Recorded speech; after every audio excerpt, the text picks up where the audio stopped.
Story 1. So, I'm a 30-year-old female, and I'll try to keep this short, but sorry if I don't articulate myself perfectly, as I'm still a little confused by everything that just happened. Okay, so I'm Indian American, but currently in England with my dad, who is 63, and my sister, who is 22, for my cousin's wedding. My dad is Indian, but my mom, who is 53, is white. This part will be important later. A couple of days ago, my dad, his friend, and I were at a supermarket, and I found myself chatting with this British Indian guy. It wasn't romantic or flirtatious or anything. We were literally just talking about cucumbers and buns. We then went our separate ways to do our own thing. However, a couple of minutes later, this middle-aged Indian woman tapped me on the shoulder, pointed at me, looked at her son, the guy I had been talking to earlier, and asked him, "Is this the girl you were talking to? Why didn't you ask her out?" I was confused and said, "Excuse me?" While not really addressing me directly, she told her son something like, "This is the type of girl you should be dating, not that African girl." I was stunned by her blatant racism. The guy then came up to me and apologized for his mom's behavior.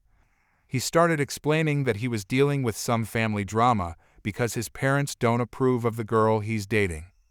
Unfortunately, I was dragged into it after his mom saw him talking to me earlier. The mom then turned to me and asked if I was seeing anyone. I'm single, but rather than tell her that, I lied and said I had a boyfriend. I even showed her a photo of myself with a friend from high school, who I'll call Zach. I told her Zach was my boyfriend. The guy's mom then said to me, "You shouldn't be with him, he's white, and we Asians should not be marrying outside our own culture, our own people." I pointed out to her that my mom is white. I'm not Hindu, and I don't even live here in Britain, I'm American. Her son was just standing there, embarrassed. For context, in Britain, people of Indian origin are commonly referred to as Asian. In hindsight, I probably should have told her I'm Pakistani or a lesbian right from the start, as that might have made her back off instantly. Anyway, I tried walking away, but I felt her grab my scarf. I yanked my scarf, which apparently caused her to fall over, crashing into a pile of onions and knocking them over. I turned to the guy and a random staff member who saw everything, apologized, and then walked off. My dad then showed up and asked what the commotion was about, and I was about to explain to him and another staff member what happened. However, before I could, the woman got back up, saw me talking to my dad, and started ranting at him. She claimed I was being disrespectful and complained that I wouldn't give her son a chance. I explained the situation to my dad and the store manager. My dad just started laughing because he found the whole thing hilarious. He then called over his friend, pointed at the woman, explained what happened, and they both started laughing at her. I personally don't really see how this was funny, but their laughter just angered the woman even more. Anyway, the manager said he didn't blame me for anything. My dad and I quickly paid for what we needed and left as fast as we could. Story 2. So my boyfriend, who is 22, turned 23 last weekend, and we went to this small Italian place that operates on a first-come, first-served basis. It's one of those cozy spots where the tables are way too close together, so you can basically hear every conversation around you. Anyway, we finally get a table after waiting for 30 minutes, order a bottle of wine, and this family walks in: mom, dad, 2 kids, and a teenage boy who looks like he'd rather be anywhere else. The hostess tells them it'll be about a 25-minute wait. The mom immediately starts complaining that her kids are hungry, calling it ridiculous that people are taking up big tables when they're just couples. Guess who she points at? Yep, us. She comes over, leans on our table, and goes, "You two don't mind moving so my family can sit, right? You can wait a bit longer, you're young." I literally thought she was joking. My boyfriend laughed awkwardly and said, "Actually it's my birthday." She goes, "Then you should be gentleman enough to offer your seat to a mother with hungry children." The waitress stepped in and told her she can't ask people to give up tables. The mom rolled her eyes, huffed off, and whispered loud enough for us to hear, People these days have no respect." Her husband looked mortified. For the rest of the night, she kept glaring over like we'd personally ruined her evening. So yeah, happy birthday, babe. Here's a free side of audacity. Story 3. Hi everyone, I'm gonna get straight into it. As the title suggests, it's pretty straightforward. This guy does something I suspect to be bad, and I take the risk to confirm this, and then get the police involved. Recently for work, I've been traveling between towns quite a lot. Sometimes on the way home, I'll stop in to use a public bathroom on the way home. This was all well and good until over a month ago, when I needed to use the bathroom again. The urinal wasn't for a single person, but one of those long basin sort of urinals that many use at once. I approached the urinal, and soon after I got to business, this old man enters and stands in the urinal too, and begins doing what I couldn't possibly think he could be doing. The first time round I chalked it up to perhaps an easy misunderstanding, but as with how you process things in a situation you've never encountered before, you're more likely to think, surely not. I quickly wash my hands and leave. Only a minute or so after returning to my car, I see him leave the bathroom, enter his car, and then leave. Thank God he didn't see me and my car.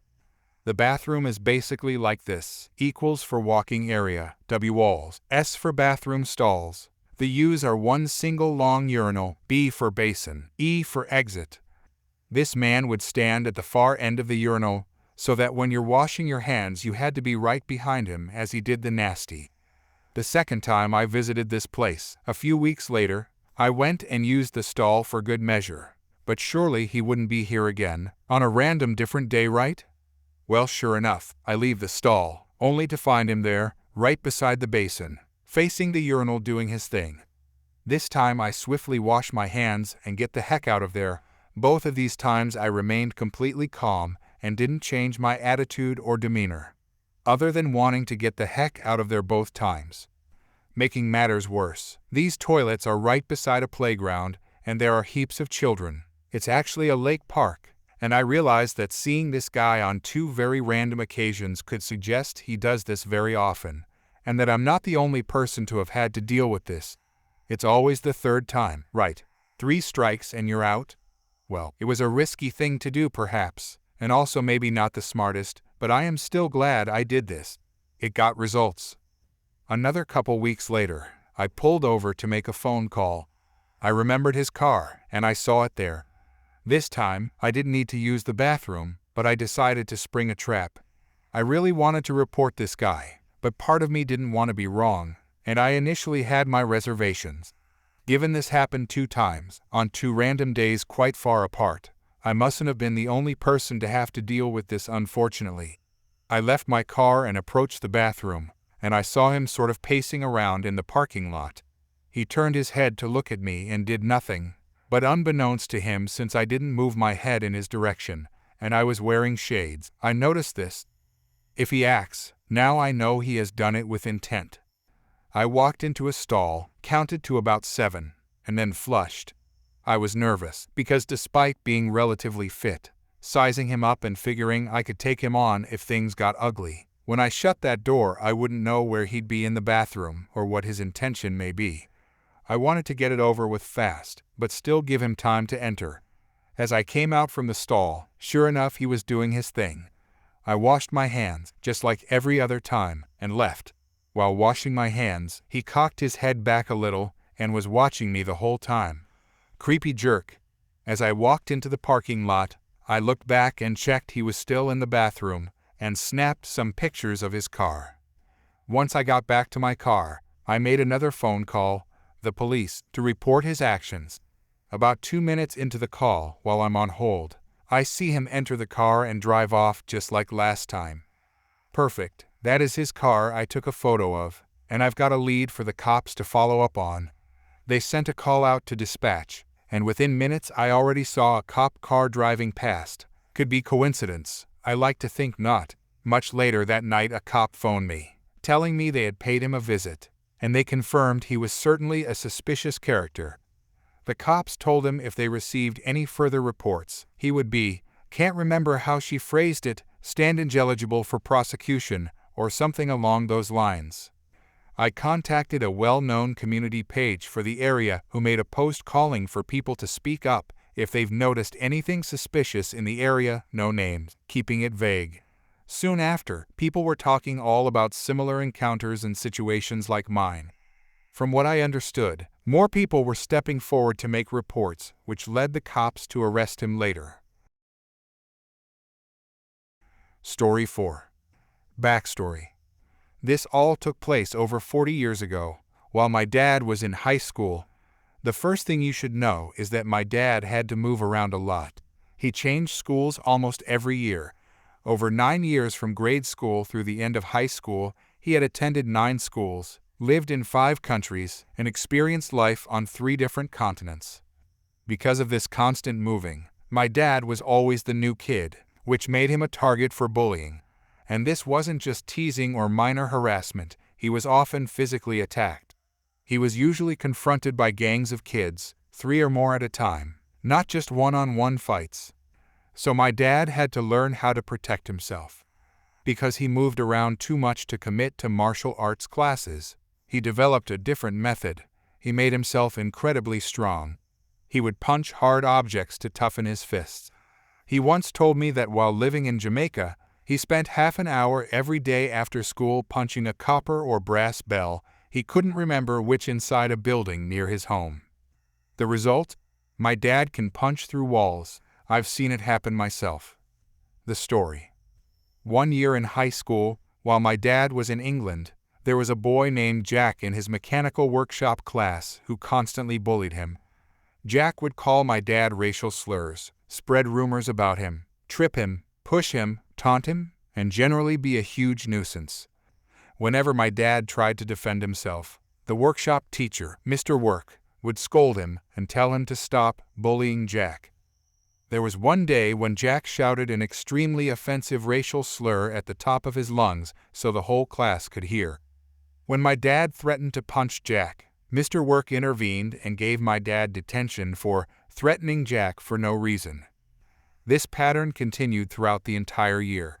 Jack would provoke my dad would attempt to defend himself, and Mr. Work would punish my dad instead of addressing the real problem. Then one day, everything came to a head.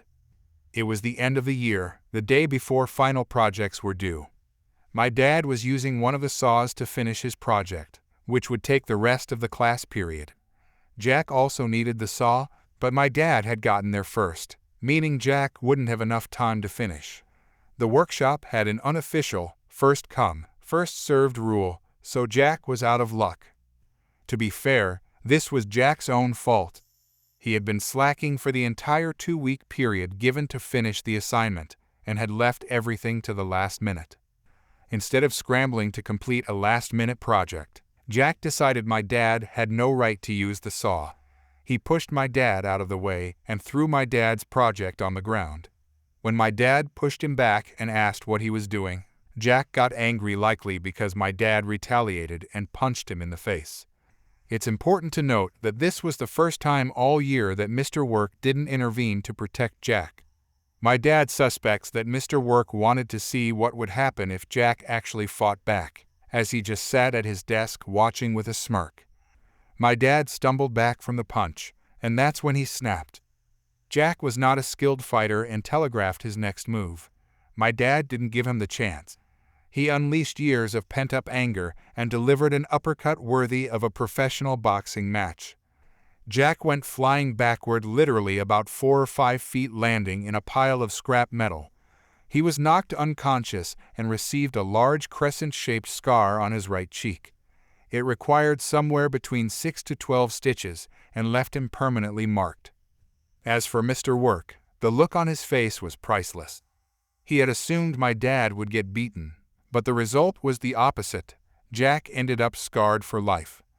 Mr. Work was later fired for allowing the fight to happen. When my dad and several friends explained to the principal how Mr. Work had ignored all the bullying over the year, it became clear that his negligence had serious consequences. Jack's family nearly pursued legal action against Mr. Work, though I'm not certain exactly what the suit entailed. It doesn't end there. A few years ago, my dad ran into Jack in a grocery store. Jack still had the prominent scar on his face. When he saw my dad, he panicked, nearly lost it, and tried to hide in an aisle. My dad decided to have a bit of fun and chased Jack around the store. Jack eventually hid in the bathroom and didn't come out. Story 5. I'm not a regular user of Reddit, but I've been thinking of sharing some stories here. I learned this sub existed and decided to post here. I wouldn't consider this as pro or any more than regular revenge. Just a story of a kid tired of being beat down because he was in special education. Some backstory so you can understand my headspace at the time. I live in Michigan in the USA, and as a requirement every year we have tests and such that we have to take. The MAP is a placement test that judges whether or not you are capable of the topics in your class, as well as an EC test and some other crap that I never really cared about. Because I was in spec education, many teachers assumed I was stupid. Many of the other students had ended up there because their parents were abusive, so they acted out at school because of mental incapacities. Example, one kid could barely function with most subjects, but was a savant with poetry, or, in some cases, they were recommended to there because they were just different. In my case, I am ads in Asperger's, so I was correctly slotted there. Unfortunately, most teachers treated us poorly or thought of those classes more as a daycare for the R-word kids, rather than as a time buffer to be used to hone down on studies that we didn't understand. Anyways, in my case, I was excellent at math, to the point that I scored 25-26 total points correct on the map. This was absolutely unheard of for my school, and they assumed I cheated somehow. For the record, there's so many cameras in the computer lab where we took the tests, so it's literally impossible. However, I was the only student allowed to have a laptop till senior year for working on papers. I've had bad arthritis since I was a kid, so my writing has never been correct.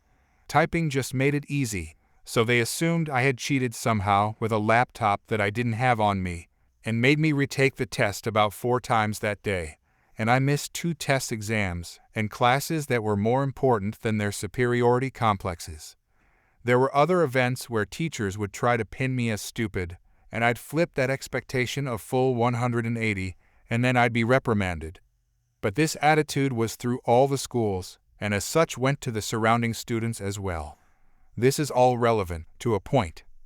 Mostly I want to convey that I was treated as an imbecile, when often that wasn't the case, depending on subjects, good at some, bad at others, and that students would treat me the same way because the teachers did, and I couldn't really do anything about it.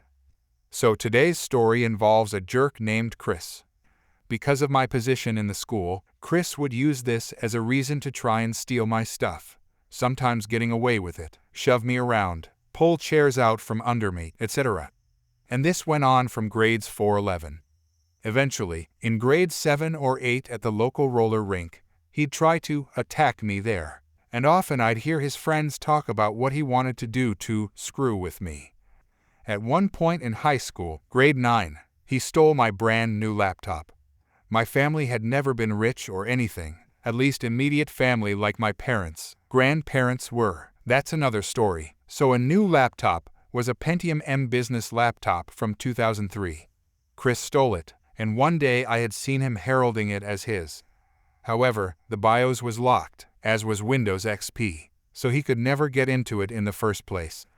As the laptop had a tungsten carbide-covered lid, I proceeded to jump into the class he was showing it off to his equally jerk-level friends, and proceeded to knock him in the skull with it.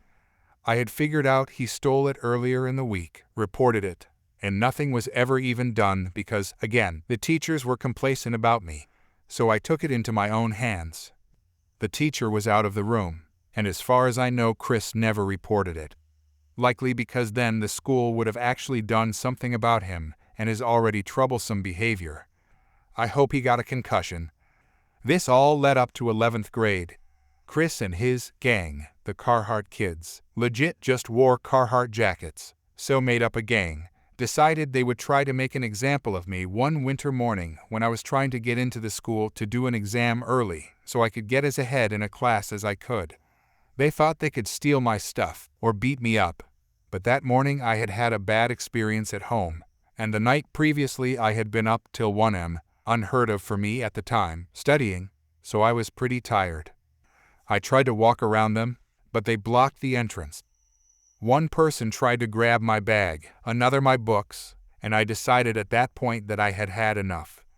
Short note, I'm blessed to be rather strong. To the point that as a little kid I'd thrash my parents around the bathroom because they were trying to get me to have a bath and water scared me. I got over that eventually.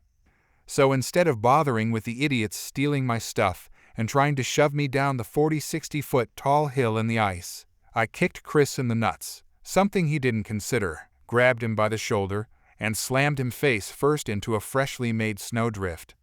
I turned around, cracked my knuckles, walked towards the other two, and they bolted. Chris never made issues with me again. He's also in jail now for meth trafficking, as a matter of fact. This was also one of few times I ever stood up for myself.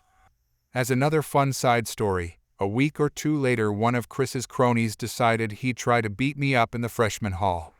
I was on my way to a plant science class as well, and didn't want to be late because I liked the teacher and was trying to be friends with an exchange student.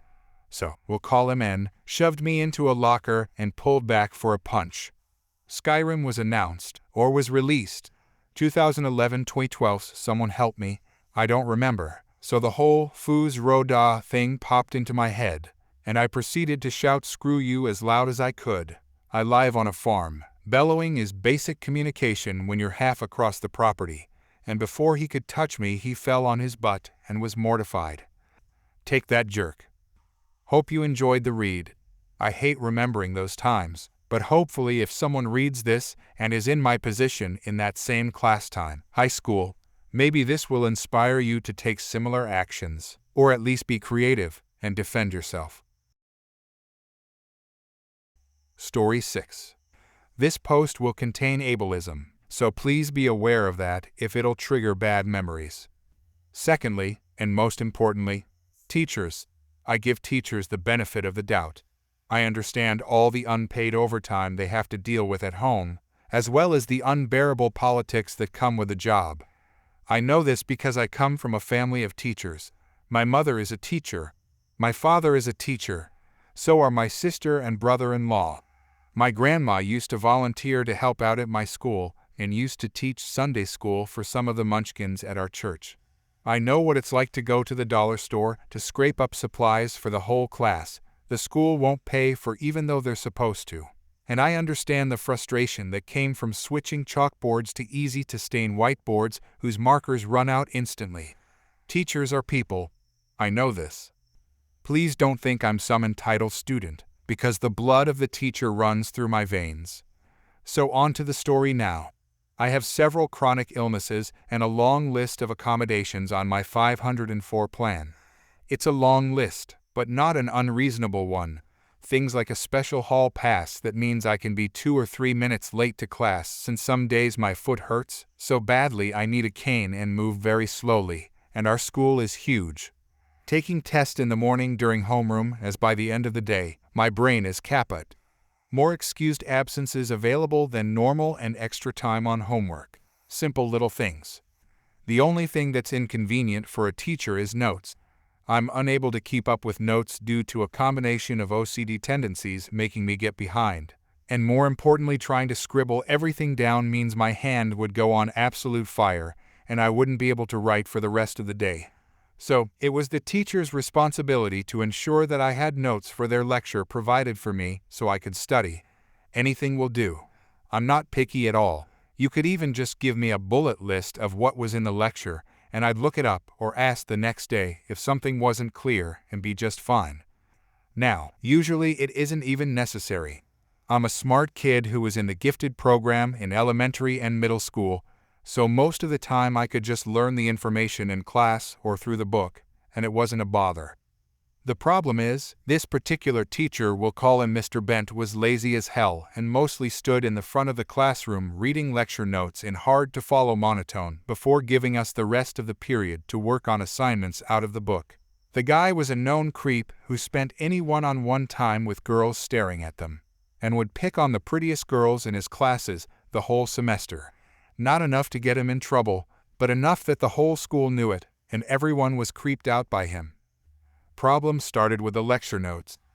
I only asked him to make them for days I was absent, and he told me to just read the book.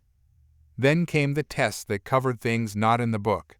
He said I would have known it if I had been there for the lecture, to which I'd remind him I'm disabled, to which he'd more or less say too bad.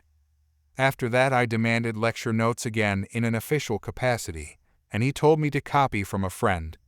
First of all, that whole class of punk freshmen didn't like me for some reason, probably because I was a sophomore who didn't take a freshman year like most kids in the school, so I didn't have any friends in there.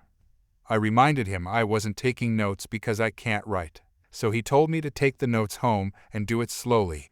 When I told him that meant the other kid wouldn't have their notes to study by, he brushed me off. Why he decided to do that while also working in not only the same school but the same department as my mother, I'll never know. We had just moved up north the year before, so maybe he thought we'd be a couple of polite Southern belles who would take it to avoid awkward politics. I'm sure anyone from the South reading this is laughing so hard right now, because if there are two things you don't do, it's one, gain the wrath of a Southern woman, and two, mess with a wrathful Southern woman's kid. She went in and talked to him, reminded him it's the law, all that good stuff. First warning is always nice-ish/passive aggression. Well, Mr. Bent decided that if his job is to provide notes, he'd engage in some malicious compliance and just photocopied notes some other kid took. Remember how my mom is also a teacher in the same department. Mom, isn't this wrong? Like this basic third grade level information in these notes. Incorrect. I asked Mom. Yes, it's the exact opposite of what it's supposed to be. She then went through the rest of the notes and found many more mistakes, and she was livid.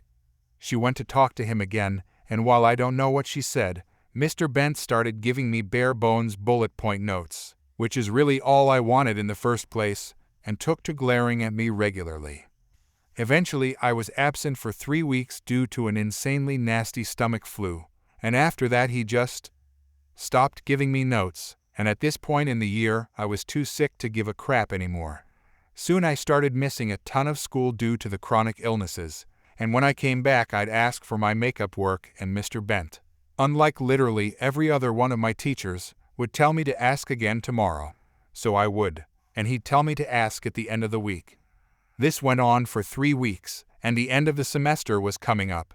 I decided to put my foot down and demanded my makeup work, reminding him my absences were excused due to illness, and he had no reason not to give it to me. So, his lazy self made one up. You can't make that up. It was 3 weeks ago. Bent told me. Every time I've been present I've asked for it, and you wouldn't give it to me. He shrugs. Okay, fine then. I then sat down, looked to the kid next to me, and loudly complained to the kid next to me about how I was going to have to call a lawyer for discrimination against me due to having a disability, and Mr. Bent not following the law. He knew what I was doing and ignored me until I brought up my mom. My mom is going to be so mad. She has to work here after all, so it's going to be really awkward for her. But I'm her baby, so she'll probably do it, even if I ask her not to. And my mom is bad. But my dad doesn't know how to keep his cool for politics' sake like she does. He's going to be the real problem. Both of these things are true. At this point, I saw him glance over my way. Bingo. Now I've gotten his attention. Since I was sure he was listening, I could drop the dramatic act and began speaking in a normal tone. Hey, can I borrow some paper? We went through this with my second grade teacher once. Also true. Though all we wanted was me moved out of her class, and the first thing my mom had me do was start writing down all of the offenses, and I was too sick to carry my stuff to class today. Sure. The kid I asked gave me one. Thanks. I turned to the kid on the other side of me. Hey, could I borrow a pencil? Mr. Bent doesn't feel like following the IDEA or Americans with Disabilities Act, so I guess we have to sue now so I don't get a horrible grade on my transcript, which would hurt my future ability to get into college and negatively impact my future. Other kid, confused as to why I gave so many details. Yeah, sure. Thanks. I turned to the first kid and asked, "Do you know any good lawyers in town?" Nope. Thanks anyway. I'm sure there will be one insert big city name not far from town. We can look at reviews and stuff to get a good one. We'll be able to afford it. And it's not like we'll lose the case anyway when everything is in black and white. I then proceeded to write down every ableistic thing the man ever said to me, muttering out loud to myself the whole time, so he could hear just how accurate my gifted kid memory is. I of course had to take many breaks since I can't write for long, so I'd continue to talk to myself about how I needed to date everything, and started to out loud as a reminder he'd been doing crap like this the entire school year, meaning I've established a pattern. Mr. Bent is now starting to turn a little pale as he realizes I'm 100% serious, and I was both trying to get him to take the bait and being serious, and already had enough for me to go to the principal, threaten to sue, and have him reprimanded if not fired so they could avoid the lawsuit. As I shook my hand to try to help the pain I was experiencing, I joked to the kid next to me how convenient it is to have teacher parents so that I know what teachers can and can't say and what is and isn't illegal. The kid hadn't cared up until that point, but I actually got a laugh out of her that time because again, everybody hated the guy. After a couple minutes of this, I got a call to come up to him. "Come get your makeup work." "Oh, I thought I couldn't make it up." "I didn't say that." "You did, and with plenty of other people in the room, but I'll accept the makeup work." "Thank you." I took the work, sat down, and told the kid next to me I wasn't confident he'd continue to follow my legally binding accommodations, so I'd keep the paper I had been writing on in case I needed it again. A couple other kids around me who had heard it all snickered about it, and that jerk gave me any makeup work immediately after that for the rest of the semester, looking super defeated each and every time. After that I made sure to ask for notes, even if I didn't really need them, and invoked the leave early so I can get to the next class relatively on time, part of my accommodations regularly. The angry look on his face was glorious. If the problem is resolved, I'll usually let it go without continued hassle, but not when it's ableism. Hope Mr. Bent enjoyed the rest of the class fighting back when he was being a jerk and creep for the rest of the year once they realized he's not so tough after all.